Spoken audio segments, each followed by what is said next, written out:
we're recording now.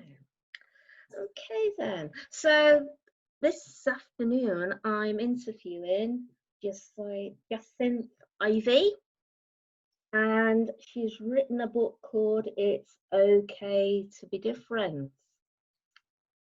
And reading through the book, I noticed that you started your career as a nurse. And also, when you were a youngster, you wanted to be a teacher. So, what made you go down the nursing path and not the teaching path? All right. Well, hi, Karen. It's great to be here. And thanks for reading the book. So, well, it was as a child, I wanted to be a teacher.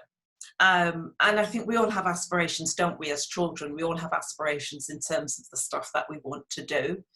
And I wanted to be a teacher. And it was my mother's aspiration, actually, when she came here from Jamaica, was that she wanted to be a teacher. So I'm not sure whether that was kind of somewhere subliminally me thinking about wanting to be a teacher. And I was the youngest of 5 children. And so ordinarily you think, oh, lots of people to play with. But my siblings were months apart, and then there was a good 3 years before I was born. So I think I was a bit of a nuisance where they were concerned. So I played a lot by myself, and I'd line my dolls up, and I used to teach them. So that was where I used to think, oh, I want to be a teacher. I used to teach those dolls. But what was interesting actually is as I grew up, particularly memories of my primary school. School was, if I say that I didn't regret leaving school. Some people say school is the best days of their life. I had no regrets leaving school. I didn't want to stay in school. I didn't feel it was an environment where I thrived. And I look back, and my primary school, I remember one of the teachers saying to me, I'll never make anything of myself. I remember another teacher calling me wild and woolly. And so those things kind of stick in your memory. So I perhaps grew up not having much, I won't say respect, but much regard for teachers. So it wasn't a respect thing, it was about much regard for teachers, because actually the things that I remember from my teachers were all negative. And so, but then, you leave school, I'm at home, and my father said to me, you're not staying at home, not working, do something. And there was a real sharp intake of breath, thinking, what on earth am I going to do? A friend of mine had just got into nursing, and I thought, well, I don't want to work in a factory. I don't want to be a secretary. I don't want to work in a shop. And there wasn't much else. Careers advice was zero. And so I went into nursing. And did you enjoy your nursing career? My nurse training, I loved. I was 18. I'd moved away from home, lived in the nurses' home with lots of other 18, 19, 20-year-olds. None of us knew how to manage money. But we all wanted to become nurses. We all wanted to have a good time. And we had a fabulous time. I did enjoy my nurse training. I really did. And I trained as a general nurse, and then I decided that I wanted to work in the community, because one of the things that I didn't enjoy actually was the shift pattern, particularly nights. So I thought I'll go and work in the community, because there you work probably Monday to Friday, 9 to 5, and it's a good kind of a job. But in order for me at the time to work in the community, I had to, I wanted to work in public health, so I had to do my midwifery. So I became a midwife, trained and became a midwife, and worked for about 4 years as a midwife. Did I enjoy that? That was really interesting. I enjoyed I enjoyed delivering babies. That was wonderful. I did enjoy it, but I knew that that wasn't where I was meant to be, or where I wanted to be. It was the community. And so I left after 4 years and trained to become a health visitor. Yeah, and worked in the community for a long time, about 16 years. So is that with children's health visiting or elderly health visiting? No, it was with children, so Children. 0 to 5 and their families. Yeah. So doing new birth visits, so when babies are 10 days old, Mm. we'd go and visit them and their mothers. And then we would kind of be in their lives on and off until they went to school at 4. Mm. So doing various assessments and where they needed support. So we'd work with the families and also with the communities. And I love that. I really do. Good, good. So what made you leave? Well, so I left health visiting because I wanted to progress my career. Mm-hmm. And so in a sense for me, that's where some of the barriers started to come in, was the kind of, I decided that I wanted to progress my career. You know, I had aspirations like my colleagues of becoming a director of nursing, of, you know, having some senior position of influence. And so I left nursing and had a corporate role for training and development. And it was when I decided that I really wanted to move into more senior role in nursing that the barriers just seemed to come down. It seemed all very difficult for me, but yet not my colleagues, and I couldn't quite understand because if anything, I'd got more experience. I'd done my master's. But it always seemed to be very, very difficult, particularly in the organisation that I was at. But I did manage to become a director of nursing, and I worked in Solihull as a director of nursing. So not in the organisation that I'd spent a number of years in, but in a neighbouring organisation, and became a director of nursing. And I stayed there for about 4 years after becoming a director of nursing. And then just decided that I wanted a change. I wanted to change because my love, my desire, my passion is around supporting and developing individuals and organisations. And I had done that within my role, but I wanted to be able to do that in a different capacity. And so I left and set up my own business. And what made you come up with the title of your book called Standout? It's okay to be different. Okay, to be different. So when I look back at my life, and I was talking to somebody, I was talking to my coach actually, sharing aspects of my life.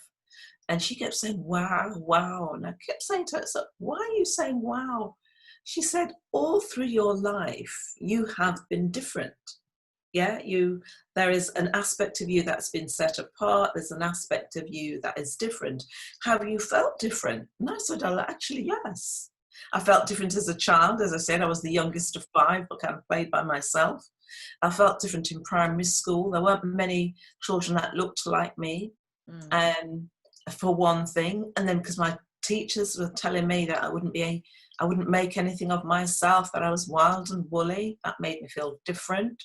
They were happy for me to do sports and really pushed me to do sport, but not academia. So there were just lots of instances in my life where I felt different. You know, I got married and then unfortunately got divorced, was a single parent, so raising 2 children. So in that aspect, I felt different. I had challenges in my career because in the NHS, there aren't many people who look like me in very senior positions. Excuse me. So that made me feel different. So there were just so many aspects of my life where actually I felt different too. And then I started to think about that and thought, but actually it's okay to be different, and that the difference is an asset, and it's about recognizing and acknowledging that difference, and actually how you maximize on that and use it as an asset, not as something that you think, woe is me, or it's all been very difficult, but actually we use it in a more positive light. And so that's why I call the book It's Okay to Be Different. And do you think being the youngest influenced you in any way? Did you get away with a lot being the baby of the family? No, I will say I didn't. My siblings will say that I was spoiled. I have no knowledge or recognition of being spoiled at all. But they say I did. My grandmother lived with us at the time. And so I just remember, actually, my grandmother used to take me everywhere with her. And she took me to nursery school, she took me everywhere. But I just assumed that it was because I was the youngest. So I might have got away with lots of things. I didn't think I did. But my siblings, if they were here, would probably tell you a completely different picture to that. Okay. And is your why important to you? And for the our audience, can you explain what is a why if they don't know what is a why?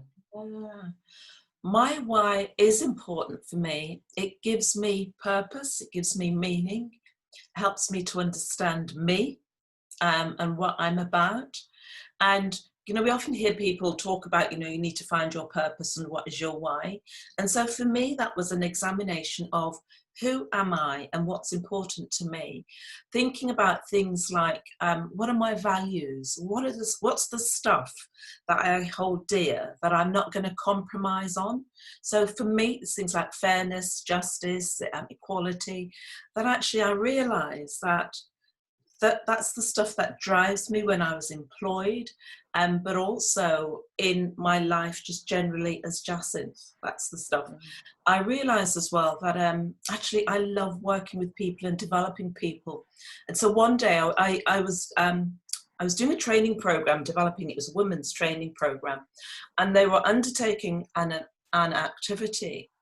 And the person who was working with me, I looked at her and I said, I would do this if I wasn't paid. And that was about actually realizing that I had found my place, as I put it. I had found something that I was good at, I really enjoyed, was making a difference in people's lives. And that gave me a sense of purpose, gave me a sense of well-being. So I felt at ease, and I felt, that sense of well-being, I think, is really important. So when you find your why, which is your purpose, your why isn't necessarily the job that you do. Your why is about when you wake up in the morning, why do you wake up? Yeah. What is it you're going to do with your life? What is it you want to do with your life? What's your reason for being? And that might sound a bit airy-fairy, but it really is about what would you do? What would you love to do even if you weren't paid? And then start to think about how do you monetize that then? Yeah, in relation to your business, in relation to starting a business, or in relation to your role. What does that look like? How does it show up? So my reason for being is that, I love working with individuals, with organizations, supporting them to be the best that they can be. Okay. And how much time do you spend dreaming about what you want out of life? Do you dream? I absolutely do. I'm in bed and thinking about it. I could be traveling. I'm always thinking about what it is that I want to do. How do I do that? I go to a place of, if I'm doing all that I want to do, what will it look like? What will it mean to me? What's that sense of purpose? And I dream about the Caribbean. I dream about, spending some time of the year in the Caribbean, my husband and I doing whatever we need to do, just relaxing. And then I work back. So in order for me to be in the Caribbean, I've got to kind of work at the moment in time, and have some plans in place. So yeah, I do dream. I think it's really, really important. That kind of possibility thinking, what could be? So I think that's that's what compels me. That's what draws me towards, that kind of vision. So if I'm feeling a bit tired, a bit jaded, but I know the reason why I'm doing what I'm doing, And that tired and jadedness is just for a little while, and then pick myself back up again. And what do you say to people that believe that, well, it's okay for you, but I'm no good? How would you answer that? Yeah. To get them to believe in themselves? Yeah, absolutely. It's really, really crucial that they start to believe in themselves. And actually, okay, for me, there are times that I'll share aspects of my story with individuals, because I think we've all been through something. We've all had an experience. And it is about how we get out of that experience. One of the things that I had to do some work on myself in terms of really thinking about going back to basics. What am I good at? What are my skills that I'm good at? What am I competent at? What do I know? What do I love? What really good, fantastic feedback have others given to me? Because one of the things we're really good at is hearing all the negative stuff. And we're good at telling ourselves the negative stories. And it's about how do we turn that round and reframe that? What's some of the good stuff that people have told you, your partner, your children, your colleagues?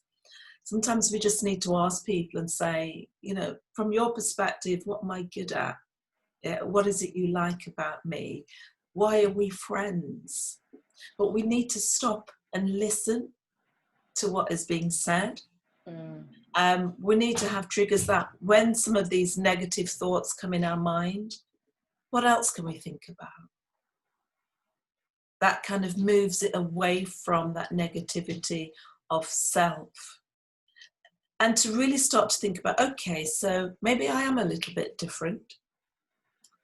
But to see that difference, and I keep saying this, to see that difference as an asset. That actually, if everybody was the same, wouldn't the world be boring? Yeah. Wouldn't it mean that actually some certain things that you do well wouldn't get done if everybody was the same? And so it's really is important to that, and to smile at ourselves, you know, not to take ourselves too seriously. That's it. And how do you avoid yourself getting distracted if there's something that you've got to get done, but there's something that do you know what I mean? That So with I mean, this is a fantastic season for that, isn't it? This COVID, when people are having to work from home and possibly having lots of distractions. Well, because of the things that I do, working from home isn't new. But one of the things is really important is to have a routine. So when I don't have a routine, everything kind of drifts, you know, the work, the housework, the cooking, everything kind of drifts together. And so I have a routine. I do get up at the same time. I get myself showered, get myself dressed, and I dress in a manner that says I'm working, rather than put on kind of tracksuit bottoms or slouchy things. I dress in a manner that says I'm actually at work. So I get dressed, have my breakfast. So I have a routine. And there are times I think, oh, the washing needs to be put in or taken out. But I kind of say, I'll just leave it because I'm going to stop in 2 hours or in an hour and have a break, and I'll do it then. I have a routine. I have a plan around the things that I want to achieve in that day. So I do set my goals, I do have a plan, but I also make a list of the things. Today, these are the things that I need to achieve, and I prioritize them. So either I'll prioritize them on the list, or I'll just colour coordinate them so that by the end of the day, I'm sure I at least get the top third done. But equally, if I don't get them done, I don't beat myself up. I move them to the next day, because if you start to beat yourself up and start to say, well, I didn't get it done, the next day you feel a little bit more deflated and a bit more deflated and a bit more deflated. So and take time out. It's really important, really, really important. So in this lockdown period, I contact friends, make sure they're okay, schedule that in. I schedule in Zoom calls into my diary, and I say, right, okay, we have afternoon tea. There's a few of us get together for afternoon tea. We schedule that in, so it's diaried. so that I don't get that chance of feeling completely bogged down by work, that I've got different activities that are scheduled into my week, but I also get my work done. Yeah, yeah. Okay.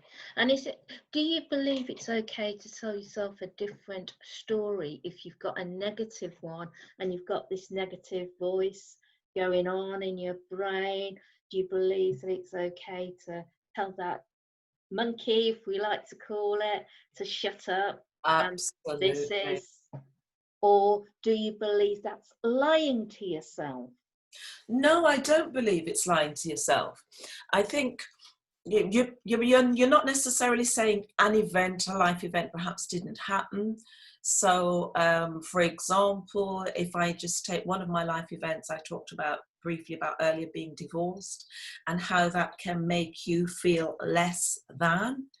And so I tell myself a different story, that actually our relationship came to an end because we'd outgrown each other. We're still good friends. We have children together. I'm a fantastic person. Yeah, I'm a really good mother. I'm a really good friend.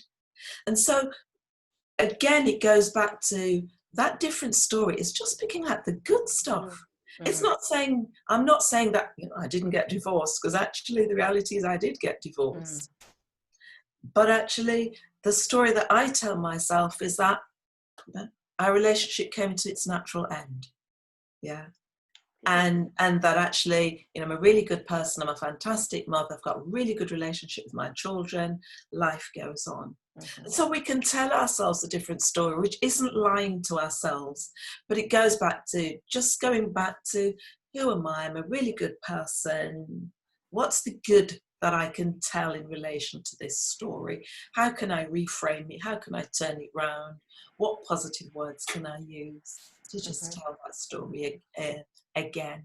Mm-hmm. And when you smile, I always say this to people, when you cannot smile and frown at the same time. You can't do it. You really can't do it. And so sometimes it's just important to look in the mirror and just smile. And at first it's going to feel really awkward. It's going to feel really false. But you just keep doing it. And eventually you get to that place where you say, yeah, I believe that. That's it. And if you were starting out again, would you go down the nursing route, or would you go down what you're doing now? I think my nursing route gave me a fantastic grounding. So at 18, I was thrust into an environment where I was looking after people who were sick and ill, who were old enough to be my mother, my father, my grandfather, that it taught me how to relate to people of different ages, different backgrounds, different ethnicities, different genders, both when they were well and when they were really vulnerable. So it taught me to listen. It taught me to observe in a way that, so when people were saying, oh, actually, I really do feel quite well, you'd observe a number of signs that said, actually, they don't look very well. They're not moving as if they're well. So you learn to re-ask questions. So for me, it was a fantastic grounding for what I currently do in terms of working with people, working with organizations, really helping me to try and get behind what is presented, kind of what's presented, and using those skills to get behind, as well as my coaching skills, my skills in NLP, and all of the other stuff that I've done. So no regrets going down nursing route, even though it wasn't kind of necessarily my chosen field. I kind of fell into it, but very, very glad that I did. Mm-hmm. So if you were starting your life out over again, would you go down the nursing field, or would you go down the coaching field, do you think? Nursing, because that set me up, I think, to be personally a better coach. So that's given me all of that life experience. And I think you've answered my 10th question. What did you learn by being a nurse that you can put into your life today? And basically you've answered it. Yeah. You just learn to be able to relate to people that are totally different to you, Yeah. that you wouldn't normally, perhaps in your everyday life, come into contact with. So that was the one thing, as I said, you learn to listen. But the listening bit was, you know, you learn to listen to what's not been said. You know, so your powers of observation are truly enhanced. That and when you listen, so you listen to, and you know this as well, being a coach, you listen to how people speak as well as what they say, what's not been said, and all of that. From the age of 18, I learnt those skills, and I'm now age old. Lots of years have gone under the bridge since then, but I never forget some. I never forget some of those skills. No. At all, and I think all of those skills and that experience have enabled me to be who I am and to do what I do. Okay, so if my audience wants to ask you or find out more information about you, or want to ask you questions about what you've said, how can they get in touch with you? Well, there are two ways. So there's my website, which is www.jacynthivey.com, which we'll put in the comments box. So on there, you'll find lots of information about me. If you go to the resources section, you can download my ebook from there. And from next month in June, you'll be able to actually buy the physical book from my resources section. But also, if you're on Facebook, which I know a number of your viewers are on Facebook, I have a group called Accept Your Brilliance.